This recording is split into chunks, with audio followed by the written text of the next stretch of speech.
AP వ్యాప్తంగా కొనసాగుతున్న ఇంధన కొరతతో ప్రైవేట్ ట్రావెల్స్ నిర్వాహకులు తీవ్ర ఇబ్బందులు పడుతున్నారు. తాజాగా హైదరాబాద్ నుంచి విజయవాడ వస్తున్న ఓ ప్రైవేట్ ట్రావెల్స్ బస్సు ఇబ్రహీంపట్నం చేరుకోగానే డీజిల్ అయిపోయి నడి రోడ్డుపై నిలిచిపోయింది. దీంతో ఆ బస్ డ్రైవర్ ప్రయాణికులను నడి రోడ్డుపై దింపేశాడు. అనంతరం ఫోన్ స్విచ్ ఆఫ్ చేసి అక్కడి నుంచి వెళ్లిపోయాడు. దీంతో ప్రయాణికులు పోలీసులకు సమాచారం అందించారు.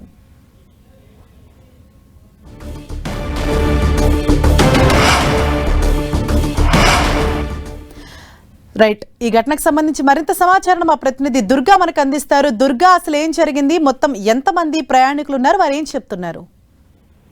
ఈ డీజిల్ కొరత అనేది అన్ని రంగాలకు సంబంధించినటువంటి వ్యక్తులకి ప్రభావితమైనది ఖచ్చితంగా చూపిస్తుందని చెప్పాలి. ఇందులో భాగంగానే ఈ రోజు ఉదయం హైదరాబాద్ నుంచి విజయవాడ వైపు వస్తున్నటువంటి ట్రావెల్ బస్సు మార్గ మధ్యంలో ఆగిపోయింది. ఇబ్రహీంపట్నంలో ఆ బస్సు రోడ్డు పక్కనే నిలిపివేయడం జరిగింది. అయితే తెల్లవారుజాము నుంచి కూడా ఆ ప్రయాణికులు చాలా తీవ్రమైనటువంటి అవస్థలు పడ్డారు. అయితే పోలీసులకు ఫిర్యాదు చేస్తామంటూ కూడా ప్రయాణికులు చెప్పడంతో బస్సును వదిలి ఫోన్ స్విచ్ ఆఫ్ చేసి డ్రైవర్ అక్కడి నుంచి పరారైపోయినట్లుగా మనకి సమాచారం అందుతుంది. అయితే వెంటనే పోలీసులు కూడా బస్సు వద్దకు చేరుకుని ప్రయాణికులతో మాట్లాడి ఆ కేసు కూడా నమోదు చేయడం, తర్వాత ప్రయాణికులను అక్కడి నుంచి వేరే ప్రత్యామ్నాయ మార్గాల్లో విజయవాడకి పంపించినటువంటి పరిస్థితి కనిపిస్తుంది. ముఖ్యంగా రాయల్ వర్మ అనే ఒక ట్రావెల్స్ కి సంబంధించినటువంటి ఈ బస్సు యాజమాన్యాలకు ఫోన్ చేసినా ఎవరు స్పందించట్లేదనేది ప్రయాణికుల ఆగ్రహం కూడా వ్యక్తం చేశారు. గంటల తరబడి కుటుంబ సభ్యులతోనూ మహిళలు, ముఖ్యంగా చిన్నపిల్లలతో ఈ రోడ్డుపైనే ఉండాల్సినటువంటి పరిస్థితి వచ్చింది. యాజమాన్యం కానీ బస్సుకు సంబంధించినటువంటి డ్రైవర్లు కానీ ఎవరు కూడా పట్టించుకోలేదంటూ కూడా వాళ్ళు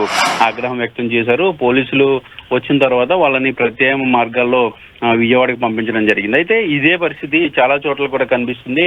ముఖ్యంగా పెట్రోల్ బంకులు, అదే విధంగా పెట్రోల్ కు సంబంధించినటువంటి ఏ వాహనాలు కూడా కదిలే పరిస్థితి లేదు. ఇదే కనుక కొనసాగితే మరొక 2 రోజుల్లో పూర్తిగా ప్రయాణికులు చాలా ఇబ్బందులు పడే పరిస్థితి కూడా ఉంటుంది. జనజీవనం కూడా ఎక్కడికక్కడ స్తంభించిపోయే ప్రమాదం కూడా ఉందనేది ఒక ఆగ్రహం కూడా వ్యక్తం చేస్తున్న పరిస్థితి కనిపిస్తుంది.